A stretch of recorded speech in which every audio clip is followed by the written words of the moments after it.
Hello! అందరూ ఎలా ఉన్నారు? బాగున్నారా? వెంకటేశ్వర స్వామికి ముడుపు వేస్తే కుబేర కటాక్షమే తెలుసా మీకు? అయితే చాలామందికి ముడుపు ఎలా కట్టుకోవాలి? అమ్మో! ముడుపా ఎంత కష్టమో, ఎన్ని నియమాలో అని భయపడుతూ ఉంటారు. రీసెంట్గా నాకు తెలిసిన వాళ్ళే అసలు ముడుపు ఎలా కడతారు అలాంటి డౌట్స్ అడిగారని. అయితే నాకు కనిపించింది ఇలా తెలియని వాళ్ళు చాలామంది ఉంటారు కదా, నేను ఒక వీడియో చేస్తే చాలామందికి యూజ్ అవుతుంది కదా అని. రీసెంట్గా మ్యారేజ్ అయిన వాళ్ళకి అలా చాలామందికి తెలియదు కదా.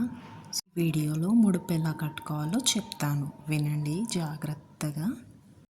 కలియుగ ప్రత్యక్ష దైవం అయినటువంటి శ్రీ వెంకటేశ్వర స్వామి మన ఆరాధన చేస్తూ ఈ విధముగా ఈ పరిహారాలు పాటిస్తే మన జీవితంలో ఎలాంటి కష్టమైనా తొలగిపోయి మనకు సంపద పెరుగుతుంది. మరి అవేంటో తెలుసుకుందామా? మనకు ఏదైనా కష్టం వచ్చినప్పుడు మనం వెంకటేశ్వర స్వామికి ముడుపు పెట్టుకోవాలి. మీరు ముడుపు కట్టే ముందు కొన్ని జాగ్రత్తలు, కొన్ని నియమాలు పాటిస్తూ స్వామి ముడుపు వేస్తే మీకు చాలా మంచి జరుగుతుంది. అది ఎంత కష్టమైన సమస్య అయినా సరే దాని నుంచి తొందరగా బయటపడడానికి పరిహారం దొరుకుతుంది. ఒక తెలుపు రంగు వస్త్రం తీసుకొని దాన్ని పసుపు కలిపినటువంటి నీళ్ళల్లో ముంచి మళ్ళీ ఆరబెట్టి అది పూర్తిగా ఆరిన తర్వాత ఆ వస్త్రం పసుపు రంగు వస్త్రం అయిపోతుంది.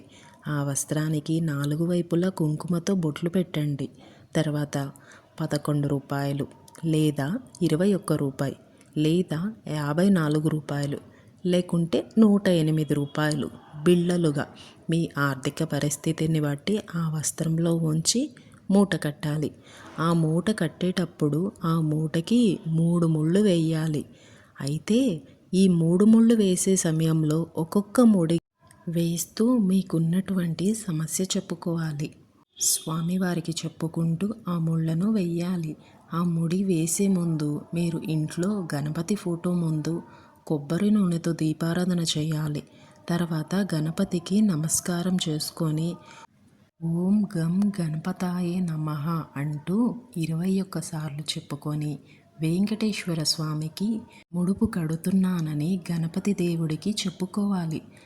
ఎంతటి కష్టమైనా దాని నుంచి బయటపడే అవకాశం లభిస్తుంది. అంతేకాకుండా 3 ముళ్ళు వేసేటప్పుడు కోరిక చెప్పుకున్న తర్వాత ఆ ముడుపును మీ పూజా మందిరంలో ఉంచి వెంకటేశ్వర స్వామి అష్టోత్తరం చదవాలి. 108 గోవింద నామాలు చదవాలి. ఆ తర్వాత పచ్చకర్పూరంతో హారతి ఇవ్వాలి. వెంకటేశ్వర స్వామికి పచ్చకర్పూరం అంటే చాలా ఇష్టం. ఇలా ముడుపు కట్టిన తర్వాత నీ కోరిక తీరిన వెంటనే ఆ ముడుపుని తీసుకెళ్ళి వెంకటేశ్వర స్వామి హుండీలో వెయ్యాలి. ఇలా విధానాలు పాటిస్తూ వెంకటేశ్వర స్వామి ముడుపు కట్టుకుంటే ఏ కష్టమైనా తీరిపోతుంది. ఈ వీడియో మీకు నచ్చుంటే please do like, share and subscribe. Thanks for watching. Bye.